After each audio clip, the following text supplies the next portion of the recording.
अस्सलाम वालेकुम नाज़रीन, अमीर सीरिया मेरान टीवी न्यूज़ ऐं आवां सायरा ज़मीर।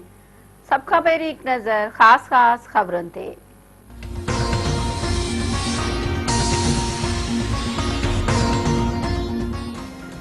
मुल्क अंदरि कोरोना वायरस वेझे वधीक 140 मरीज़नि दम ॾेई छॾियो। गुज़िरियल 24 कलाकनि दौरान कोरोना जा 4298 नवां केस आहिनि। मर्ज़ सबबि हयाती विञाईंदड़नि जो अंग 18677 ऐं मुतासिर मरीज़नि जो अंग वधी 8,50,132 ताईं पहुची वियो।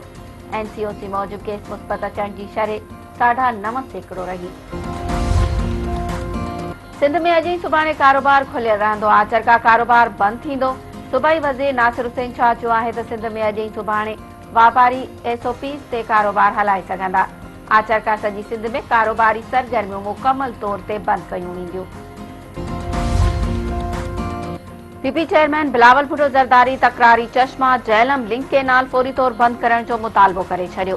बिलावल भुट्टो चयो आहे त PTI जे नाअहल हुकूमत सिंध में पाणी जो बहिरान पैदा करे छॾियो आहे।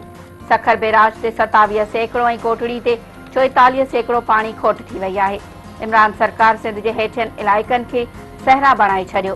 रुकार जो ख़दशो आहे। ही कहिड़े मदीने जी रियासत आहे जिते बदतरीन गर्मी ऐं रमज़ान जे मुक़दस महीने में सिंध जो पाणी बंदि कयो वियो आहे।